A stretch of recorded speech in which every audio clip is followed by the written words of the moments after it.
Assalamu alaikum, my dear students. I hope you are all well by the grace of Almighty Allah.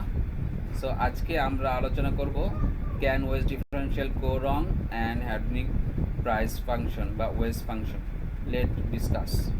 Last ক্লাসে আমরা দেখেছিলাম যে যদি ওয়ার্কাররা risk averse হয় সেক্ষেত্রে তাদের রিজার্ভেশন ওয়েজের চেয়ে যদি তারা বেশি ওয়েজ পায় তাহলে তারা রিস্কি জবে আসে এবং equilibrium level of employment in risky job determined হয় যেখানে demand for labour in risky job and supply of labour in risky job equilibrium equal or intersect করে একে অন্যকে এবং সেইখানে equilibrium level of wage differential determined হয়। তো এরকম হতে পারে কিছু কিছু জবে ডিমান্ড মানে লেবারদের জব করার ডিমান্ডটা অনেক হাই থাকে, যদিও সেই সমস্ত জবে রিস্ক অনেক বেশি। সেই ধরনের জবগুলোর ক্ষেত্রে বরং অনেক সময় লেবাররা পে করে থাকে, যেমন এখানে রেসিং কার ড্রাইভার্স অথবা টেস্ট পাইলটস হতে পারে। সো সেই ক্ষেত্রে ওয়ার্কারদের রিজার্ভেশন প্রাইস নেগেটিভ থাকে, অর্থাৎ যদি পে করেও হয় তারা ওই জবটা করতে চায়। এরকম ক্ষেত্রে ডিমান্ড কার্ভটা এরকম ডাউনওয়ার্ড স্লোপিং হয় এবং জিরোর নিচে থাকে। দ্যাট মিন্স যদি রিজার্ভেশন প্রাইস নেগেটিভ থেকে বাড়তে থাকে তাহলে আস্তে আস্তে ফার্মসদের ডিমান্ড ফর ওয়ার্কার্স কমতে থাকে। So demand for labour in that case negatively sloped হয় এবং জিরোর নিচে থাকে। জিরোর নিচে মানে ওয়েজ ডিফারেন্সিয়াল নেগেটিভ থেকে শুরু হয়। একইভাবে সাপ্লাই অফ লেবার আমরা দেখছি upward sloping from W head minimum, অর্থাৎ ডেল ডাব্লু হেড মিনিমাম থেকে সাপ্লাই কার্ভটা আপওয়ার্ড, যতই আমার ওয়েজ বাড়বে ততই সাপ্লাই বাড়তে থাকবে এবং এন নাম্বার অফ লেবার এখানে এন সাপ্লাই করা যাবে সর্বোচ্চ। তার মানে এরপরে যদি ওয়েজ ডিফারেন্সিয়াল বাড়ে তাহলে এর সাপ্লাই বাড়বে না, জাস্ট এটা ভার্টিক্যাল হয়ে যাবে। তার মানে এন এর সুজ বরাবর আমরা দেখছি এস এর কার্ভটা এখানে ব্যান্ডিং, এখানে সরাসরি সোজা একদম ভার্টিক্যাল হয়ে যাচ্ছে। বাকি ডাব্লিউ এট মিনিমাম এটা হলো মিনিমাম রিজার্ভেশন ওয়েজ, এই পরিমাণ অর্থাৎ জিরো থেকেও তারা যদি কিছু পে করে হলো ওয়ার্কাররা এই কাজে ঢুকতে চায়, এই সমস্ত কাজ করতে চায় এবং যত তাদের ওয়েজ ডিফারেন্সিয়াল তখন বাড়তে থাকবে, অর্থাৎ বেশি ওয়েজ পেতে থাকবে for that job, they will more engage to the job. So supply curve upward sloping হবে এবং ব্যান্ড হবে একটু total available employment level and এর বরাবর বাকি এস পরিমাণ, যে পরিমাণ আমরা দেখছি যে ভার্টিক্যাল রয়েছে, তার মানে সাপ্লাই কার্ভের শেপটা এরকম হবে। সুতরাং আমরা যদি এই গ্রাফটা ভালো করে খেয়াল করি, এখানে ডিমান্ড এবং সাপ্লাই ইকুয়েট হয়েছে পয়েন্ট পিতে, যেখানে আমাদের equilibrium level of wage determine W1 minus W0 star, এবং এই ইকুইলিব্রিয়াম লেভেল অফ ওয়েজটা আমার মিনিমাম ওয়েজ ডিফারেন্সিয়ালের চেয়ে একটু বেশি কিন্তু জিরো লেভেলের চেয়ে কম। তার মানে এখানে ওয়ার্কাররা নেগেটিভ ওয়েজ আর্ন করছে, that means their earning is less than the safe job. So আমরা বলতে পারি যে যেখানে ওয়ার্কাররা রিস্কি জব পছন্দ করে এবং রিস্কি জবে জব করতে চায় উইথ পেইং, সেখানে ওয়ার্কাররা সেফ জবের চেয়ে কম ওয়েজ পাবে এবং এখানে এমপ্লয়মেন্ট আমরা দেখছি ইস্টার পরিমাণ লোক এমপ্লয়েড হচ্ছে। আমরা এখন হেডনিক ওয়েজ থিওরি নিয়ে আলোচনা করব।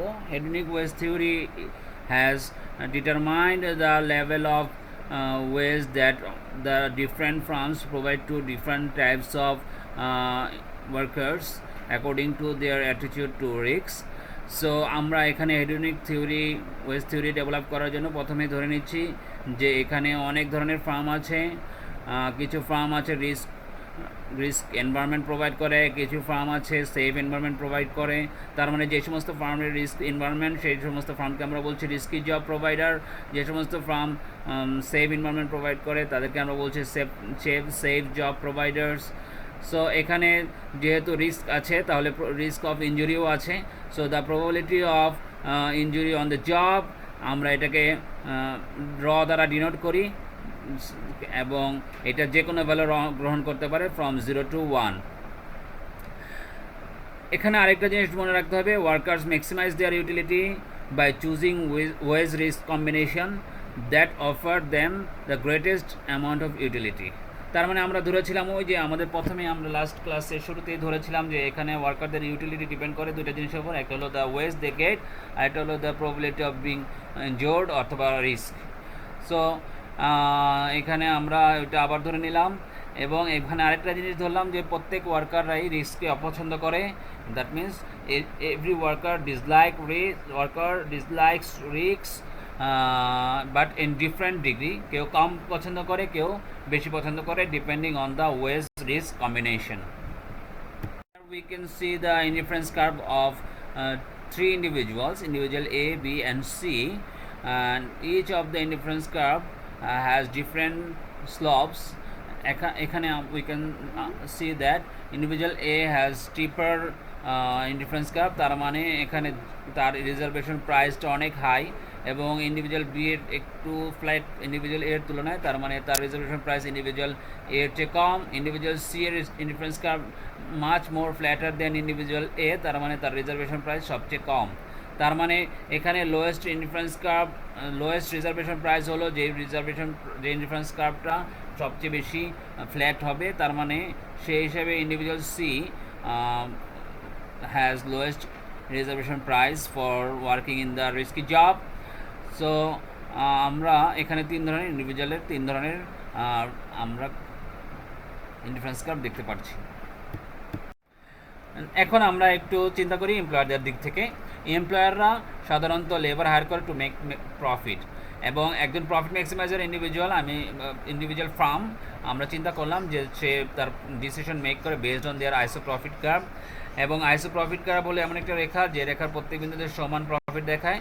That means all points along an iso profit curve yield the same level of profit, and iso profit curve has the basic three properties. এখানে আপনারা দেখতে পাচ্ছেন, number one, iso profit curves are upward sloping. এটা upward sloping হয় because as safety providing requires more money, যত আমি safety বাড়াতে চাই ততই আমাকে মানি বেশি খরচ করতে হবে। Second, wage risk combination that lie on a higher iso profit curve yield lower profit.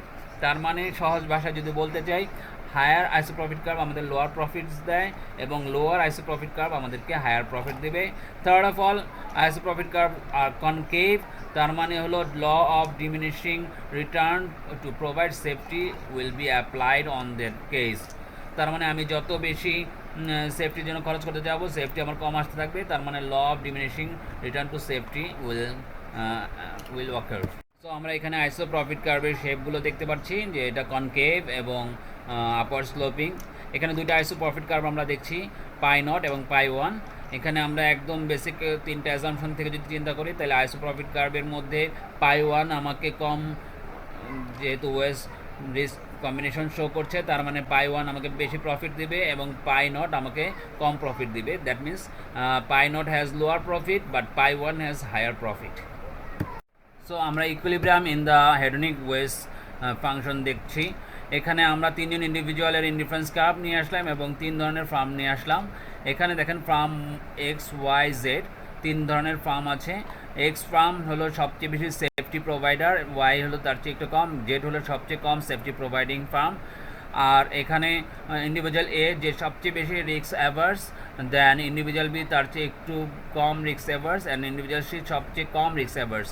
So এখানে যেখানে ইন্ডিভিজুয়াল ইন্ডিফারেন্স কার্ভ এবং ফার্মসের আইসো প্রফিট কার্ভ ট্যানজেন্ট হবে, সেখানে আসলে optimum level of wage determined হবে for that individual and firm. এবং এখানে আমরা দেখছি P A, P B, P C তিনটা ইকুইলিব্রিয়াম পয়েন্ট আমরা দেখছি, বা তিনটা টেনজেন্সি পয়েন্ট আমরা দেখছি।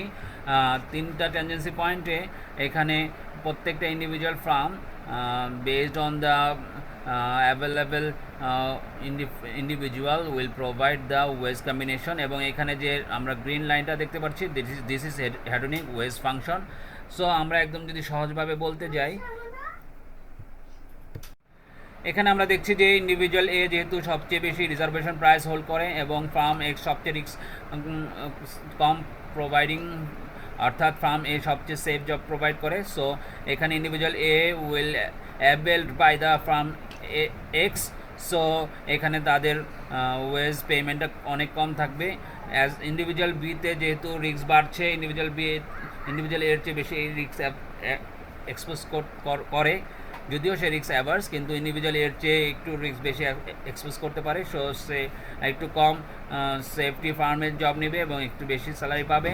এবং ইন্ডিভিজুয়াল সি সবচেয়ে বেশি রিস্ক এক্সপোজ করতে পছন্দ করে এক্ষেত্রে, যদিও সে রিস্ক লাইক করে কিন্তু ইন্ডিভিজুয়াল এর তুলনায় অনেক বেশি রিস্ক সে এক্সপোজ করে।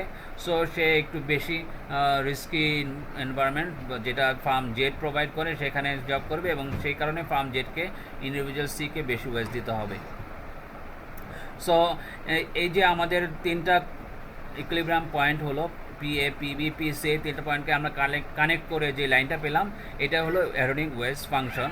This is based on the risk choice of the individuals and the firms environment providing condition.